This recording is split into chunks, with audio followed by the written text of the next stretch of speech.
The Pet Shame Clinic has been helping embarrassed owners with nowhere left to turn. George. No. In Oxford, George the petulant parrot had been driving owner Linda mad by continually playing with his food rather than eating it. Bad boy, look at this mess. You naughty boy. So 3 weeks ago, Linda brought bad boy George to see Mark, our vet, who pointed out he was in fact a she. Oh, Georgina, not George. Got yourself a Georgina. Come on, good girl. We're going to move you. Linda's had Georgina for 25 years, but her tantrums only started a year ago after her cage was moved. Mark diagnosed boredom, so suggested moving it back to its original position. In your home where you were. Mark also pointed out that African greys are highly intelligent, so Linda needs to spend more quality time with Georgina. Come on, at long last. I've had her out the cage. Head it. Good girl. Head it. We've played with screwed up pieces of paper. And I've also been hiding her food. And you have to hold it with your claw. OK. Today, Linda and Mike are taking Mark's training plan to the next level. Crikey. We actually ordered some more toys to play with, hoping that this will make her a happier parrot than she's been. Mark advised Mike and Linda to follow a training programme at a set time in a set place every day. Right, there you go. Whoa. A simple game to teach your bird is catch. Good girl. Come on, this time. Oh. Good girl. Hey, that's cheating. That's cheating. Another great game, Birdie Hoopla. I want you to take these rings and put them on the correct colour. I know parrots are supposed to be clever, but I don't think she understands you, Linda. Nicely. On there. On there. Good girl. I think the learning programme today has been for me as well as George, and I think it's going to take us both a little time to learn the new tricks. Good girl for doing all those tricks. Find out later if Georgina's temper tantrums are tamed by Linda's training. The next Pet Shame appointment is with Genevieve Webster, a mortified Moggy owner from Guildford.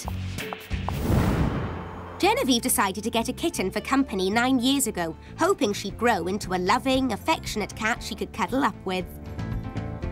Jasmine is very fluffy, looks lovable, looks very cuddly, but has a problem of bringing mice home. This might sound like normal cat behaviour, but it's the amount of mice that's making Genevieve's life hell. The worst has got to be one night she brought home 3. And to make matters worse, Jasmine always brings her victims home alive. She'll chase them around the house, but at 3 o'clock in the morning, it's not my idea of fun having to pull the washing machine out, chasing a mouse that's escaped behind the back there. Not in the bed. Genevieve knows full well she has to catch them, otherwise they quickly make themselves at home.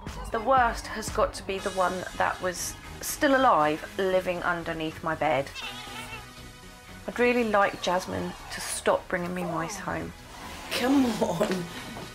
I've just had enough now. As a last resort, Genevieve's brought Jasmine to the Pet Shame Clinic. So have you ever had any embarrassing times when she's brought things home when your guests have been round? Yeah, I've had friends round and she's come in and my friend turned round to me and she said, has she got a mouse in her mouth? And I'm a bit like, oh no, here we go. So we got the mouse off of her and put her in a different room, and then between the two of us we had to try and get this mouse out. That's not really what you want when you've got friends round for tea, is it, you know? Oh dear. No, it isn't. It isn't really what you want to have when you come round for a dinner party and we're all going to be, chase the mouse. Will Mark have a cure for Jasmine's predatory instincts? First, he wants to find out more about her victims. What sort of state are they in? A lot of the time they are very much alive. They're on springs. I don't know if you've ever tried to catch a live mouse. Yeah, it's not easy. And does she ever sort of kill them and eat them? Never. Never eats them? Never. As soon as they're dead, she'll turn and walk away. So it really is sort of for entertainment and for pleasing you? Yeah. Cats are instinctive hunters who train their kittens to catch prey from an early age by bringing them animals to practice on. One theory is domestic cats like to train their owners to catch prey in the same way. They'll bring them live animals to encourage them to chase and kill like a cat. So when Genevieve catches the mice and then lets them go, Jasmine will see this as failure and just keep bringing her more. The only real way to ever stop this happening is, of course, to keep her inside. Yeah. Because mice small rodents particularly are only really active at night and dawn and dusk. And that's when she's bringing them home, isn't it? So it would be worth maybe just keeping her in at night and through those times and just letting her out in the middle of the day. Find out later if Mark's advice can curb Jasmine's mouse-catching obsession. Boys, come on, boys! In Preston, Angela Whittle has been having problems with an Asbo alpaca who picks fights with the other boys. Domingo, somebody's going to get hurt, boys! Because Domingo is such a bully, he's forced to live a lonely life separate from his arch rivals. Come on, big boy. Mark advised Angela to reintroduce Domingo to one of the other males in a neutral field so they wouldn't fight over territory. Good boy. We've tried him a few times and it's just been endlessly fighting, unfortunately. Do you want to let Barabbas go now? Despite Domingo's determination to fight, Angela is persevering with Mark's neutral field idea. Domingo looks a little stressed, pacing up and down the fence. He's getting a little bit noisier at the moment. Angela's right to pick on the rising tension, as Domingo is up to his old tricks.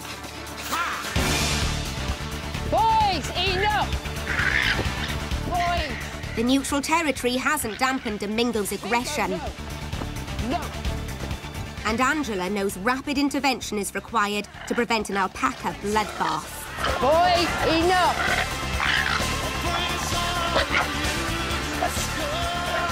Fortunately for Angela, there's a temporary truce. But it seems Mark's neutral field idea isn't working. I feel just at the moment it's too soon to leave the boys alone together. Good boy. So for now, Domingo must return to solitary confinement. Domingo just will not stop. He will fight for hours and hours, and obviously we just couldn't risk that and Domingo getting hurt. Find out later whether Angela manages to calm Domingo's aggression.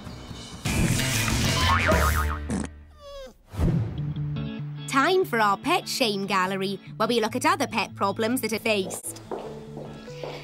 Right, we're starting in the gallery today with Charlie, who's a Cavalier King Charles. Tony Mackenzie, his owner, sent this in, and he snores really loudly. He wakes her up and she works from home, so it's very distracting. So would you ever have surgery for this? There are surgical techniques that would relieve snoring. They shorten the soft palate.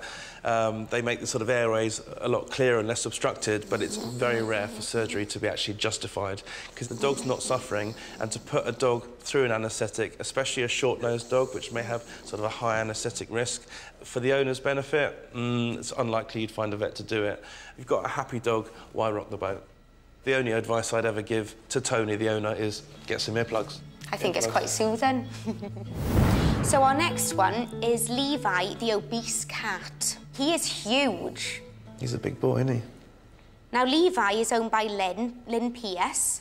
She's tried lighter versions of cat food, but nothing seems to be working. But she seems to think that everybody in the family is feeding him. Just sort of put down food and nobody knows who's feeding him. So what should he do about overweight pets? Because, I mean, if I was a cat and somebody was feeding me cake all the time, I'd quite happily take it. Well, that's the problem. It's all about educating the owners. Owners need to feed less, they need to get the cats outside. It's the same with dogs. Encourage exercise, and soon enough, the weight will come off.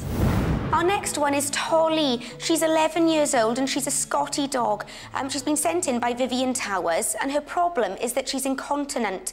She's got problems controlling her bladder, and it's been over the last few months.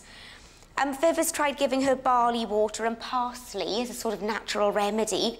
This is an interesting one, and this is certainly one for her vet to sort out, because we want to know if this incontinence is due to, for example, a weakness in the bladder muscle, in this, what we call the sphincter, so there's actually a leak, or it's an overflow because Tolly may be drinking too much. Drinking too much may be caused by, for example, kidney failure, diabetes, even cystitis. The fact that she's self-treating because it's a natural remedy is asking for trouble. It needs proper treatment. It needs to go to the vet immediately. If you want to know more about disgraceful dogs or shameful cats, then go to our website, sky.com/mypetshame. Predatory cat Jasmine has been giving owner Genevieve the runaround by continually bringing mice into her house. Come on. It's 3 weeks since she visited the Pet Shame clinic. Mark's advice was to keep Jasmine in at night, as this is when she's most likely to hunt. But this was only a partial success. Initially, I didn't have any mice, and then she had 5 maybe. Hi, it's Colin. I'm here to fit your cat flap. Fantastic. To help Genevieve with the chore of keeping Jasmine in at night, Mark suggested she heighten cat security. Oh, right, you've already got a cat flap in there. Today, I'm going to get a new state-of-the-art cat flap. This is really exciting.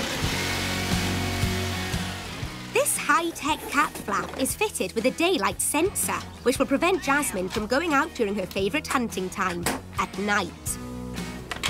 Right, see the red light flashing? That's your night mode. So when it gets dark, the cat can still come in, but not out. So no more little animal surprises. Jasmine is now officially under cat curfew. I think this cat flap's, well, it's going to work. It's certainly going to stop her going out. I don't know if she's actually going to like it, but we'll have to see how she gets on with it. Find out later how Jasmine gets on with her new cat flap. Will a water-based lubricant help Walid's skin condition? Fun bit. Oh, you big baby. And we put the knee-obsessed licking dog to the ultimate test. She seems pretty focused. She is.